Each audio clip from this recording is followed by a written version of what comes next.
नमस्कार, मैं हूं संजय शर्मा। आप देख रहे हैं 4 PM न्यूज़ नेटवर्क।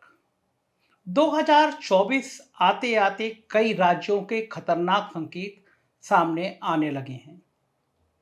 वो साहब, वो प्रधानमंत्री जी जो कभी किसी के सामने नहीं झुके, कर्नाटक में येदियुरप्पा के सामने नतमस्तक हो गए हैं। समझ गए हैं कि कर्नाटक के जो संकेत आ रहे हैं वो देश में तूफान ला सकते हैं। आप जब शिखर पर होते हैं, आप जब चमकते हुए सितारे होते हैं तो सब आपकी चमक देखते हैं। लेकिन जिस दिन आपके सितारे डूबने लगते हैं उस समय आपका साथ कोई नहीं देता। ऐसा कुछ राज्यों में हो रहा है, उसमें एक राज्य महाराष्ट्र भी है। महाराष्ट्र की राजनीति को लेके बहुत उथल-पुथल है। आज मैं इस वीडियो में बात करने जा रहा हूँ महाराष्ट्र में नितिन गडकरी की उस कसम के बारे में, महाराष्ट्र की राजनीति के बारे में। इस वीडियो को ध्यान से देखिएगा और सुनिएगा, क्योंकि आज मेरे साथ एक बहुत खास मेहमान हैं जो एक बहुत बड़ा खुलासा करेंगे कि गडकरी ने कसम खाई थी तो क्या कसम खाई थी। शुरुआत करूँ वीडियो की उससे पहले एक छोटी सी रिक्वेस्ट आपसे है। हम किसी सत्ता संस्थान के आगे झुकते नहीं हैं। हम किसी सत्ता संस्थान और सरकारों से सहयोग लेते नहीं हैं। हमारे सबसे बड़े सहयोगी आप हैं। इस वीडियो के नीचे एक सब्सक्रिप्शन फॉर्म है। अगर आप उसको भरेंगे, हमारी मेंबरशिप लेंगे, 4 PM की सहायता करेंगे तो हम आपके हृदय से आभारी होंगे। बात करते हैं महाराष्ट्र की। उत्तर प्रदेश के बाद सबसे ज़्यादा सीटें देने वाला वो राज्य जो सत्ता की दिशा तय करता है। सत्ता की आर्थिक पाइपलाइन होती है महाराष्ट्र से। मुंबई को आर्थिक राजनीति कहा जाता है। महाराष्ट्र में सरकार तो बना रही, शिवसेना को तोड़ के बना रही साहेब ने, लेकिन साहेब की परेशानियां खत्म नहीं हो रही। भारतीय जनता पार्टी और शिंदे की सरकार मिलकर इतनी हिम्मत नहीं जुटा पा रही कि वहां पर बीएमसी के चुनाव करा दिए जाएं। जो विधानसभा के उपचुनाव हुए उसमें मिली करारी शिकस्त के बाद भारतीय जनता पार्टी समझ गई है कि एकनाथ शिंदे के साथ जो प्रयोग किया गया वो प्रयोग दरअसल फेल हो गया।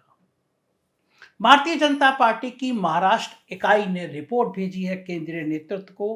मेरे सूत्र बता रहे हैं कि उसमें लिखा है कि एकनाथ शिंदे के साथ अगर लोकसभा चुनावों में जाते हैं तो बहुत बढ़िया परिणाम मिलने वाले नहीं हैं। महाराष्ट्र के जो मीडिया के जानकार हैं, जो सीनियर जर्नलिस्ट हैं, जो राजनीतिक विश्लेषक हैं, वो बता रहे हैं कि महाराष्ट्र में फिलहाल Bharatiya Janata party double digit पे भी आती हुई दिखाई नहीं दे रही है। और यही कारण है कि देश की सबसे अमीर कही जाने वाली बीएमसी के चुनाव नहीं कराए जा रहे हैं। पिछले दिनों महाराष्ट्र में बहुत उथल पुथल हुई, अजीत पवार को लेकर हुई। जरंधेश्वर शुगर फैक्ट्री घोटाले में ईडी में अजीत पवार का नाम निकाला गया तो यह चर्चा तेज हो गई कि अजीत पवार भारतीय जनता पार्टी में जा रहे हैं। शरद पवार ने एनडीटीवी को अडानी के पक्ष में एक इंटरव्यू दिया तो यह चर्चा तेज हो गई कि शरद पवार अब शायद गठबंधन से अलग होने जा रहे हैं। मगर शरद पवार दिल्ली पहुंचे, खड़गे से, सोनिया गांधी से, राहुल गांधी से मुलाकात करने पहुंचे, तब संकेत समझ में आ गया कि महाअघाड़ी गठबंधन मजबूती के साथ लोकसभा चुनाव तक रहने वाला है। और यही गठबंधन का गणित है जो भारतीय जनता पार्टी को परेशान कर रहा है, क्योंकि ईडी से शरद पवार डरते नहीं हैं। शरद पवार को जब पहला नोटिस दिया गया था ईडी का और शरद पवार ने कहा था कि मैं खुद ईडी के दफ्तर आ रहा हूं, तो पूरे महाराष्ट्र में भूचाल आ गया था, क्योंकि सब जानते थे कि अगर शरद पवार सड़कों पर निकल गए तो महाराष्ट्र में कानून व्यवस्था संभालना मुश्किल हो जाएगा। तो क्या होगा महाराष्ट्र की राजनीति में, अगर ये समझना है, ये परखना है, तो एक पत्रकार हैं जो महाराष्ट्र की राजनीति की सबसे अंदरूनी खबर दे सकते हैं, क्योंकि वो खुद महाराष्ट्र से आते हैं, बहुत तीखी बात बोलते हैं, बहुत सीधी बात बोलते हैं। तो मैंने सोचा कि आज मैं उनके पास चलूं और पूछूं उनसे कि गडकरी का महाराष्ट्र की राजनीति में एंट्री का क्या इरादा है। क्या गडकरी महाराष्ट्र की राजनीति में दखल देंगे? गडकरी का प्लान क्या है? शरद पवार का प्लान क्या है? महाअघाड़ी गठबंधन कितना टक्कर देगा? तो मैं अब आपको वक्त नहीं लूंगा। महाराष्ट्र की राजनीति पर बात करने के लिए मैं सीधा अशोक वानखेड़े के पास चलता हूँ। अशोक वानखेड़े देश के एक ऐसे पत्रकार हैं जो बहुत बेबाक बोलते हैं, बहुत तीखा बोलते हैं, बहुत खरा-खरा बोलते हैं और राजनीति की बहुत गहरी पकड़ रखते हैं। चलते हैं अशोक वानखेड़े के पास और महाराष्ट्र की राजनीति को समझते हैं और जानते हैं। अशोक जी, महाराष्ट्र में घमासान मचा हुआ है।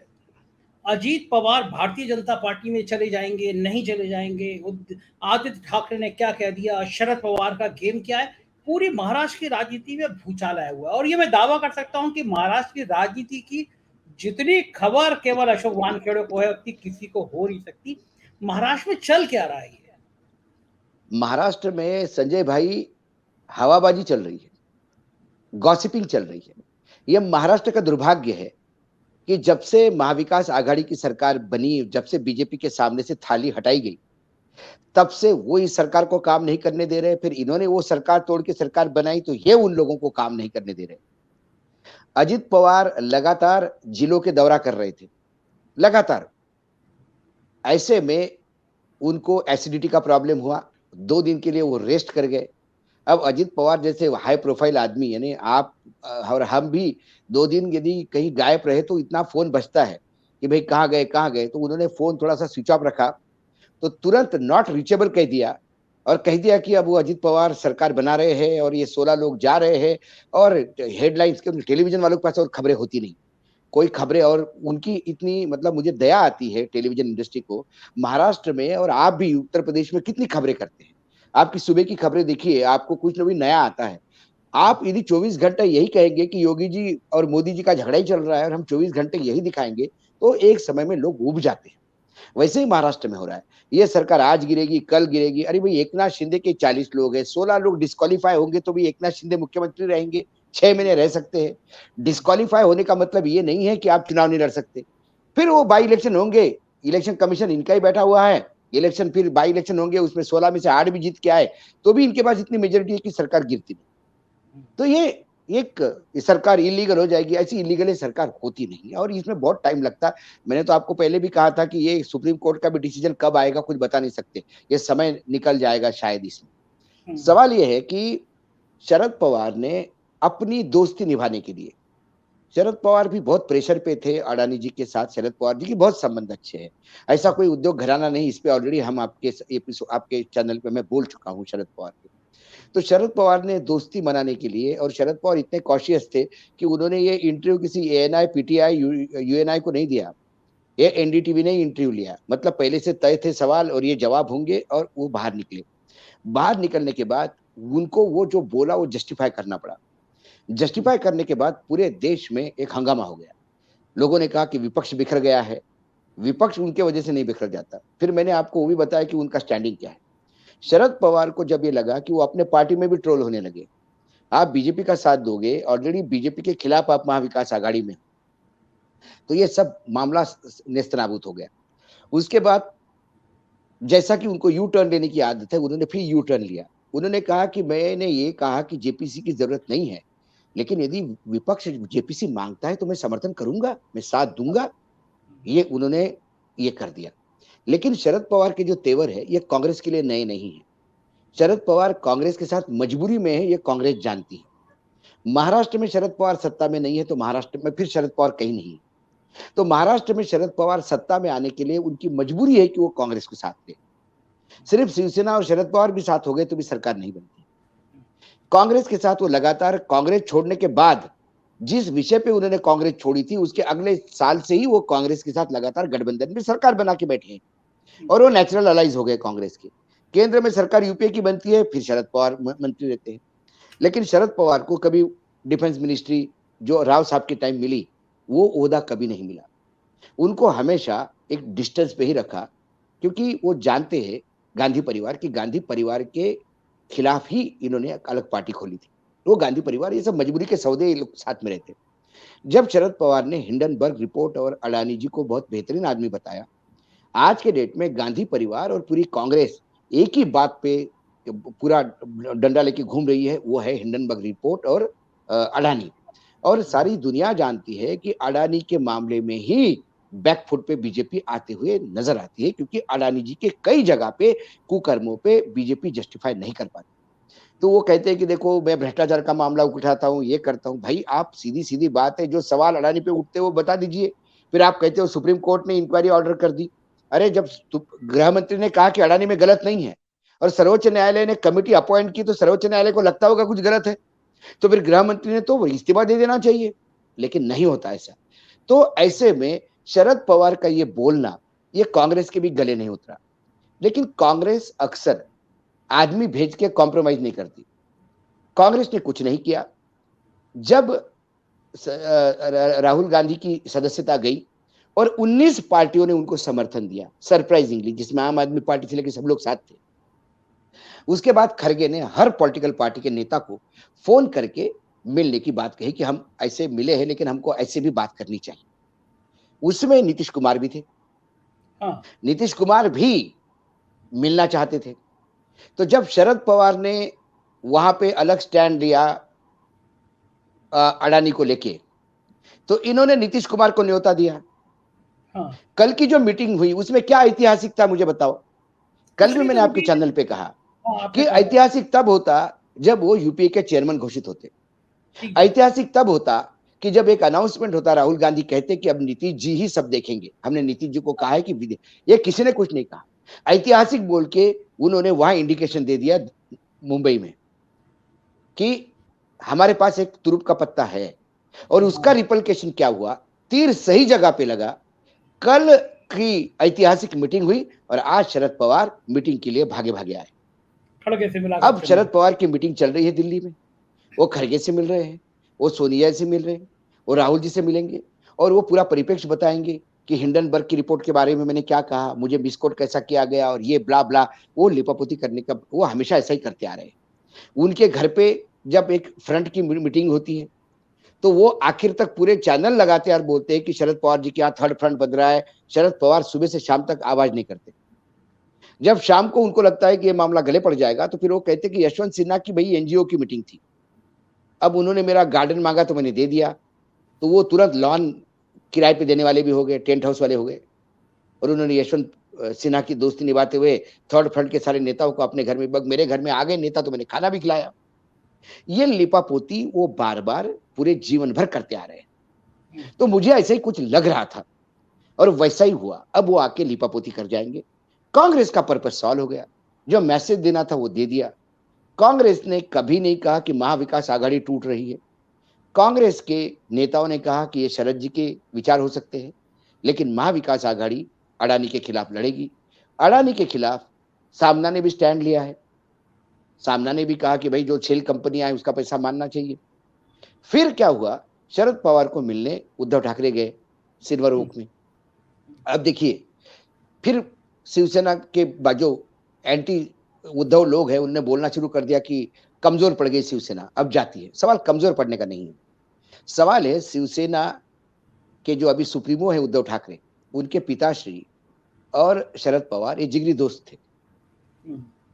शरद पवार की उम्र देखते हुए और उनकी तबीयत देखते हुए उद्धव ठाकरे उनको बोलेंगे नहीं कि आप आइए मुझे मिलने।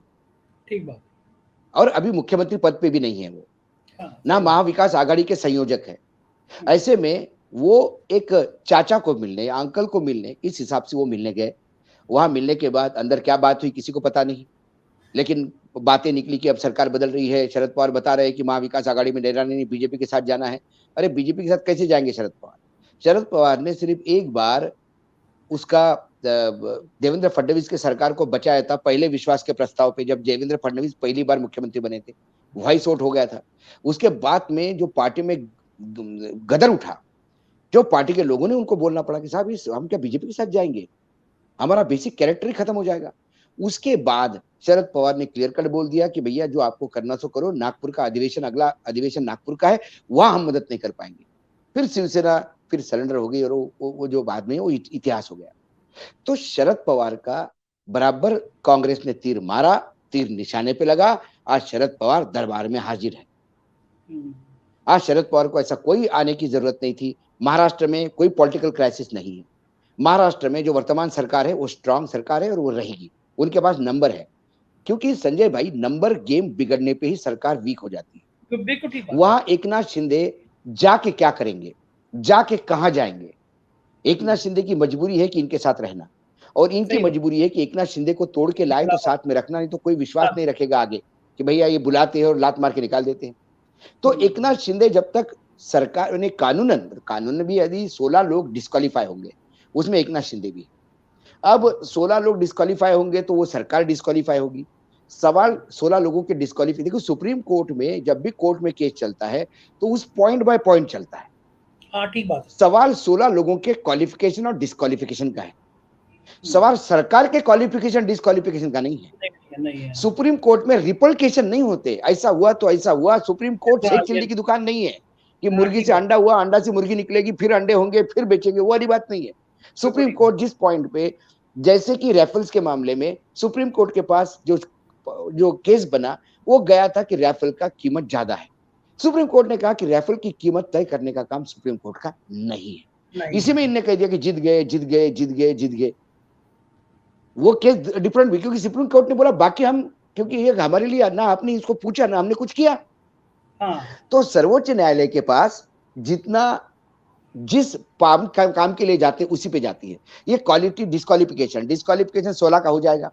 सरकार में से 16 लोग कम भी हो गए तो सदन की भी स्ट्रेंथ 16 से कम होगी। हाँ, उसी के हिसाब ऐसे से होगी। में ये इनके पास मेजोरिटी है। अच्छा, फिर ये लेकिन मुख्यमंत्री की बात होगी कि भाई मुख्यमंत्री डिस्क्वालीफाई हो गया, 6 महीने तक रह सकता है वो। रह छह सकता महीने है। में वो फिर ठाणे से चुनाव लड़ेंगे, जीत जाएंगे। मध्य प्रदेश में ऐसा ही हुआ, कर्नाटक में ऐसा ही हुआ। हम्म, इस्तीफे दिए, डिस्क्वालीफाई हुए, इस्तीफे दिए और आगे। तो वर्तमान में ये जो कल की पूरी एक्सरसाइज थी, ये कांग्रेस ने तुरुप का पत्ता खेला। देखिए कांग्रेस के पास अब खरगे अध्यक्ष है। हाँ, खरगे में और जेपी नड्डा में बेसिक फर्क है। जेपी नड्डा मोदी जी को ज्ञान दे नहीं सकते, लेकिन खरगे ये सोनिया जी को भी और राहुल जी को भी समझा सकते हैं कि ये ऐसा करने से ऐसा होगा। और सोनिया गांधी और राहुल गांधी ये सुनते हैं, ये कम से कम बात सुन लेते हैं, ठीक बात एक्ट है। करे ना करे। और अभी उनका खरगे पे बहुत ज्यादा विश्वास अच्छा है। जी, जब ये खरगे ने, बात ये भी इसलिए भी चर्चा में आई कि जरंदेश्वर शुगर फैक्ट्री में जो ईडी की जांच थी, उसमें अजीत पवार का नाम निकाला गया। तब से चर्चा ये है कि अजीत पवार को निकाला, ईडी मदद कर रही है और अजीत पवार जा सकते हैं। तो ईडी की इतनी देखिए मेहरबानी अजीत पवार पे क्यों हुई? देखिए आपने अडानी को बेल आउट किया, उन्होंने वो 2 नाम निकाले, लेकिन ईडी क्या कहती है? ईडी का स्टेटमेंट ये है कि ये हमारी चार्जशीट फाइल हुई है पहली। हम्म, जिस कंपनी का जिक्र है, जिसमें अजित पवार और उनकी पत्नी दोनों भी कंपनी से जुड़े हुए हैं, उस कंपनी का इन्वेस्टिगेशन बंद नहीं हुआ है। चार्जशीट सप्लीमेंट्री भी फाइल हो सकती है, नाम सप्लीमेंट्री भी जुड़ सकते हैं। मतलब उन्होंने एक दरवाजा खोल के रखा है। ये हाँ, गिव इधर एंड टेक का मामला लगातार चलता है। छत्तीसगढ़ में भी यही चल रहा है। छत्तीसगढ़ में जब जब वो टूटेजा जो वहां पे नान घोटाला कांड में अटके हुए हैं, जब जब उनके ऊपर ईडी का प्रेशर आता है, अडानी अपना एक काम करवा लेता है। और जिस जंगल को राहुल गांधी ने मना किया था, प्रॉमिस करके आया था कि मेरे होते हुए जंगल कटेंगे नहीं, रातों रात बघेल साहब ने हजारों लाखों पुलिस लगा के वो जंगल कटवा दिए, 2 लाख पेड़ कटवा दिए अडानी जी को मदद करने के लिए। क्योंकि सुप्रीम कोर्ट ने फिर एक ईडी पहुंच गई थी कि साहब ये हाई कोर्ट में भी इन्होंने मैनेज किया, आप इसको कुछ करिए। तो उनको लगा कि फिर वो अडानी के दरबार में भागे। ये मेरी गो राउंड है, चेयर खाली पड़ती है, उस चेयर में कौन कौन, अपनी चेयर खाली नहीं रहनी चाहिए। असल में ये सत्ता का गेम है, ये ऐसा ही चलता रहेगा। अंजलि दमानिया ने ट्वीट किया था कि मैं मंत्रालय गई थी, वहां मुझे लोगों ने कहा कि अजीत पवार जो है वो 15-16 विधायक अपात्र हो जाएंगे, अजीत पवार चले जाएंगे और बहुत जल्दी कुछ हो जाएगा। उस ट्वीट के बाद सरगर्मी ज्यादा तेज हो गई। देखिए अंजलि दमानिया आम आदमी पार्टी के लिए काम करती है। आम आदमी पार्टी तो आज भी ऑफर दिए बैठे हैं सचिन पायलट को हम्म, कि हम आपके साथ हैं। इन्होंने तो बोल दिया, लेकिन सवाल है कि मीडिया ने उसको उठाया कैसे? हम्म, भाई 16, अभी ये बहुत दूर की बात है ना, सब्जेक्ट टू है। हम्म, यदि 16 विधायक डिस्क्वालीफाई होते हैं हाँ, तो तो उसके बाद भी जरूरत नहीं पड़ी तो हाँ, ठीक बात है, फिर क्या होगा? अजित पवार नहीं गए तो हम्म, अजित पवार वहां जाके अजित पवार को क्या मिलेगा? सही बात है। तो सवाल है। हम्म। ऐसे कई इफ एंड बट है। अजित तो पवार के साथ आपको कौन जाएंगे? अशोक जी, लगता क्या है अगर ये महाअघाड़ी गठबंधन जिस हालत में है, लोकसभा चुनाव तक इसी हालत में रहेगा, एक साथ इसी रहेगा? हालत में रहेगा, ये मजबूरी है, क्योंकि वो 41 लोग लायबिलिटी हैं। उनमें से बहुत सारे लोग वीआरएस पे। इन बीआरएस में 41 में से 4-5 लोग चुनाव जीत जाएंगे, बाकी चुनाव भी जी निकालना मुश्किल है। तो मैं बता रहा हूं आपको, चुनाव के नजदीक आते आते बीजेपी भी हाथ उठा लेगी इनसे। बीजेपी को भी जीता हुआ उम्मीदवार चाहिए। ठीक बात। वो ऐसे हारने वाली फौज, वो बोलेंगे आप एकनाथ शिंदे आप अलग लड़िए, आप अपनी पार्टी लड़िए, हम फ्रेंडली कॉन्टेस्ट करते हैं। ये जो फ्रेंडली कॉन्टेस्ट होता है कि हमारा भी कैंडिडेट आपका भी कैंडिडेट, उसमें वो निकालने का प्रयास करेंगे। ऐसे अभी बहुत सारा पानी गोदावरी में निकलना है, कृष्णा गोदावरी में, अच्छा, बीएमसी के इतनी चुनाव जल्दी कब नहीं है। चला? ये बीएमसी के हा? चुनाव क्यों नहीं हो रहा? बीएमसी के चुनाव क्यों नहीं हो रहे हैं? अरे मुझे बताइए ना, अभी तक जो चुनाव हुए उसके नतीजे क्या है? कौन से बीजेपी ऐसे ने। फेवरेबल चुनाव है जिसके जिसके भरोसे उन्माद पे आप चुनाव निकाल सकते हो? दिन ब दिन आपका स्टेक नीचे हो रहा है। दिन ब दिन आपको बताना पड़ रहा है कि हम स्ट्रांग है। दिन ब दिन आपको बताना पड़ रहा है कि भाई बाड़ा साहब का अपमान हो गया, और बाड़ा साहब का ऐसा हो गया और वैसा हो गया। ये जो 24 घंटे सरकार चल रही है, बाड़ा साहब का अपमान हो गया, सावरकर का अपमान हो गया, छत्रपति का अपमान हो गया। अरे ये लोग चले गए हैं। छत्रपति इतिहास हो गए, बाड़ा साहब इतिहास हो गए, सावरकर इतिहास हो गए। जो जिंदा लोग हैं, जो आत्महत्या कर रहे हैं, जो इतिहास होने जा रहे हैं, उसका कौन ख्याल रखेगा? ठीक बात। ऑन एंड एवरेज रोज 2 आत्महत्या होती है। मेरे जिले में कल 2 आत्महत्या हुई। फिर इतनी बुरी तरह से बरसात हुई है अभी महाराष्ट्र के कई जिलों में। अंगूर की जो ग्रेप्स की खेती थी वो लेट गई, आम बुरी तरह से बर्बाद हो गया। इसका अभी सर्वेक्षण नहीं हुआ है, अभी इसका कब पैसा मिलेगा? अगला अब आपको तैयारी करनी है गर्मी में, जिसका 2.5 एकड़ 2 एकड़ खेती है। ये आत्महत्या करने वाले कौन है? 3 एकड़ खेती थी, 6 लाख रुपए उसके ऊपर कर्जा था, प्याज की फसल डूब गई उसकी, उसने आत्महत्या कर ली। आत्महत्या क्यों करता है? क्योंकि आपके पास जगह नहीं है, जगह नहीं होती है, जगह नहीं होती है। लॉ एंड ऑर्डर की मामला तो आप ऐसा हंसोगे। अभी मैंने पूरा डाटा मंगाया है और मैं शनिवार तक इसको मराठी में करने जा रहा हूं। जिसका अपॉइंटमेंट वेटरनरी डॉक्टर हुआ है, जानवरों का डॉक्टर, जानवरों के डॉक्टर का काम क्या होगा मुझे बताइए आप? जानवरों की देखभाल करना। जानवरों को देखभाल करना, जानवर बीमार हो गया तो ठीक करना। आपका प्रमोशन हो गया तो आप बड़े हॉस्पिटल में जाते हो, प्रमोशन हो गया तो deputy director, director animal husbandry बन सकते हो। हमारे यहाँ जानवरों के डॉक्टर नगर निगम में उपायुक्त बने हैं। अपॉइंटमेंट जानवरों के डॉक्टर का है, क्वालिफिकेशन नहीं है। मेरा एक क्लासमेट भी है जिसने वेटरनरी में डॉक्टरेट किया, डॉक्टर बना, लेकिन उसने कॉम्पिटिटिव एग्जाम देके सेल टैक्स में कमिश्नर होकर रिटायर्ड हो गया। इनका अपॉइंटमेंट ही वेटरनरी डॉक्टर है, लेकिन वो किसी एमएलए का भांजा है, किसी मंत्री का कजिन है, उसको डेपुटेशन पे लिया नगर निगम में और उपायुक्त बने। बताओ आप। ऐसे मैंने ऑर्डर्स पे ऑर्डर्स मंगाए हैं।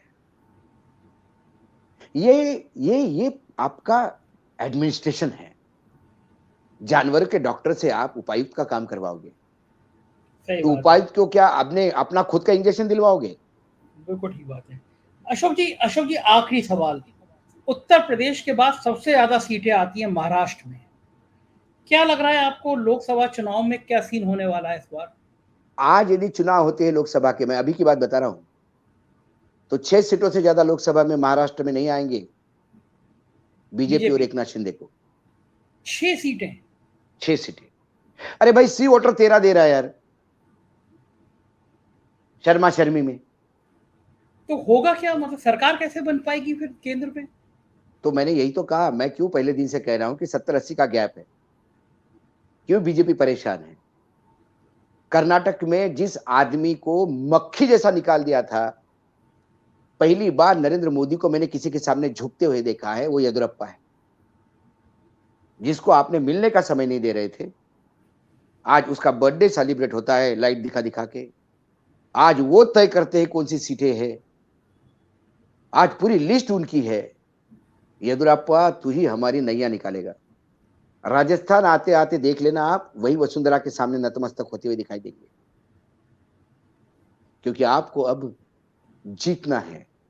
गड्ढा बहुत है नॉर्थ में, साउथ में कुछ तो दिलासा चाहिए, कुछ तो सीटें चाहिए। अच्छा, नए महाराष्ट्र की मित्र कौन है? राजनीति में महाराष्ट्र की राजनीति में फिर गडकरी का रोल क्या रहेगा?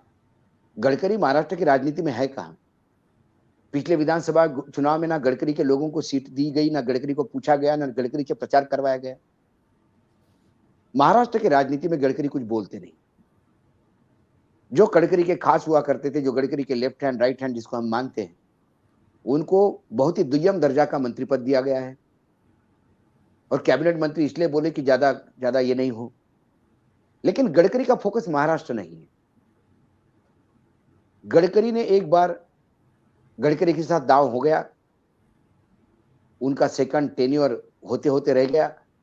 उसके बाद गडकरी ने कसम खाई कि वो दिल्ली की राजनीति से बाहर नहीं जाएंगे, और दिल्ली की राजनीति ही करते हुए गडकरी 2024 में हो सकता है कोई नए रोल में दिखे। राजनीति में कुछ भी हो सकता है। कौन सा नया रोल हो सकता है? कुछ भी हो सकता है। एक नया बीजेपी के अंदर ही नया नेतृत्व उभर सकता है, संघ के साथ भी हो सकते हैं, या हो सकता है कि नरेंद्र मोदी गडकरी के सामने नतमस्तक होकर बताएंगे, तू ही मेरा भाई, तू ही मेरा मित्र है, तू ही बचा मुझे। तो गडकरी थोड़े भोले स्वभाव के हैं, तो वो हो सकता है कि वो नरेंद्र मोदी को बचाने के लिए पूरी 2024 में अपनी ताकत झोंक दे, ये भी हो सकता है। लेकिन गडकरी एक बड़े रोल में रहेंगे, इतना तय है। शुक्रिया अशोक जी, आपने अपना समय दिया और बहुत जबरदस्त बातें बताई। बहुत बहुत धन्यवाद। शुक्रिया। धन्यवाद, धन्यवाद। ये थे अशोक वानखेड़े जी। आप समझ सकते हैं कि किस तरह राजनीति की, महाराष्ट्र की राजनीति का एक एक पन्ना उन्होंने आपके सामने रख दिया। जाहिर है कि अगर महाराष्ट्र में अशोक वानखेड़े की बात को यकीन किया जाए और यह माना जाए कि अगर भारतीय जनता पार्टी 5-6 सीटों पर अटक गई तो यह तय मानिए कि 2024 में साहिब की कुर्सी खतरे में है। राजनीति की हर खबर पर हमारी निगाह रहेगी। देखते रहिए 4PM, आपका अपना चैनल है। हमारे कुछ और राज्य, 4PM UP, 4PM Bihar, 4PM Gujarat, 4PM Karnataka भी आपके अपने चैनल हैं, इन्हें भी सब्सक्राइब करिएगा। हमारी मेंबरशिप जरूर लीजिएगा। शुक्रिया, थैंक यू।